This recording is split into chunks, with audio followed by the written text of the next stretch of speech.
Hats off to them. ये video specifically डोलमाला पास के रिलेटेड है, वहाँ की डिटेल्स और क्या आप ध्यान में रखेंगे जब आप डोलमाला क्रॉस कर रहे हैं उससे रिलेटेड है। सबसे ज़रूरी बात, ये एक हाई ऑल्टीट्यूड टेरेन है जहाँ पे ऑक्सीजन लेवल बहुत लो होता है। दार्चन से बाय बस हम लोग यमद्वार पहुँचते हैं और यहाँ से परिक्रमा शुरू होती है कैलाश पर्वत की। नेक्स्ट क्वेश्चन होता है गुड टाइम फॉर कैलाश यात्रा।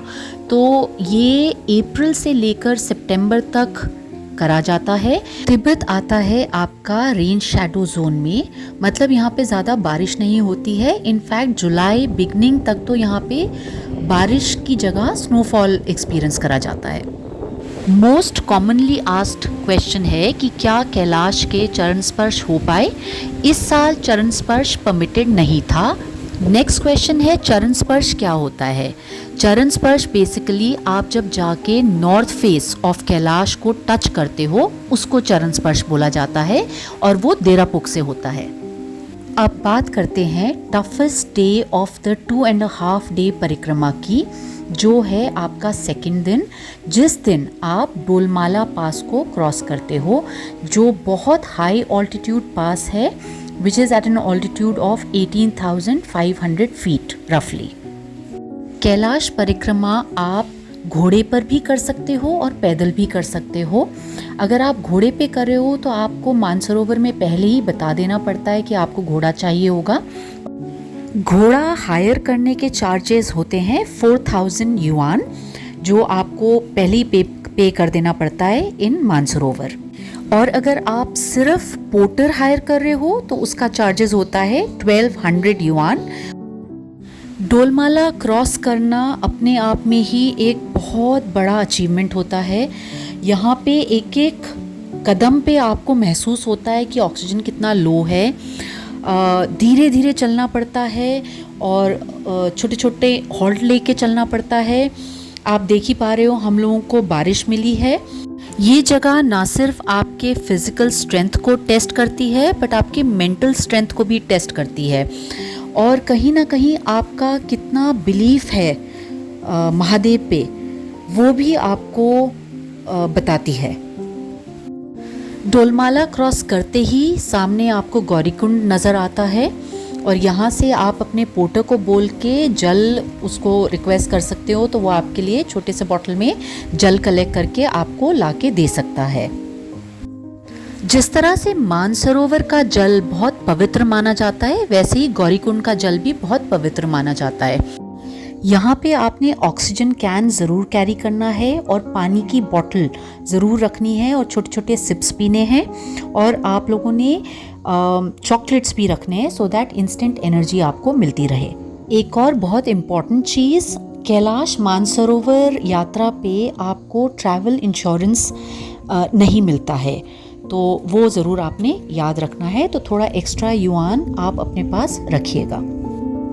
नीचे ग्लेशियर है जिसे हमें क्रॉस करना होता है और काफ़ी स्लिपरी होता है, तो बहुत कॉशियसली यहाँ पे चलना होता है, नहीं तो आप फिसल सकते हो। जूते आपके अच्छे होने चाहिए, ट्रैकिंग शूज़ होने चाहिए विद एंकल सपोर्ट, और प्रेफरेबली अगर आपके जूते वाटरप्रूफ हों तो बहुत ही अच्छा, क्योंकि स्पेशली बारिशों के टाइम पे यहाँ पे छोटी छोटी स्ट्रीम्स सी निकलने लग जाती हैं तो जूते गीले होने का चांस होता है, और अगर आपके पैर गीले हो जाएंगे तो आपके लिए बहुत डिस्कम्फर्ट होगा, और वैसे भी यहाँ पे ठंडा काफ़ी होता है तो आपको कॉशियस रहना है। रेनकोट ज़रूर कैरी करिएगा अपने साथ।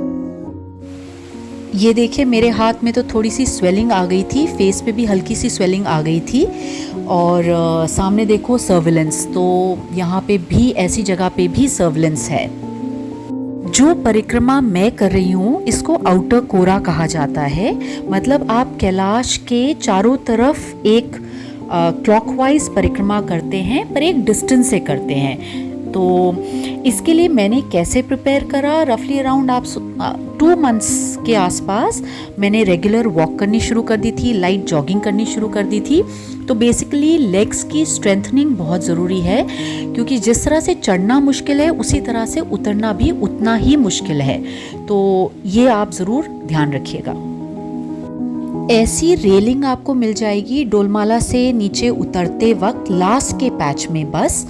तो बस थोड़ा सा इसका सपोर्ट रहता है और उसके बाद नीचे आप फिर छोटे से हॉल्ट के लिए पहुंचते हो, जहां पे आपके पास टी ब्रेक लेने का ऑप्शन रहता है। एक और बहुत ज़रूरी चीज़, आप ऑक्सीजन कैन ज़रूर अपने साथ रखिएगा, उसकी बहुत लोगों को ज़रूरत पड़ती है। इस जगह पहुंच के आप एक अलग ही लेवल की खुशी महसूस कर रहे होते हो।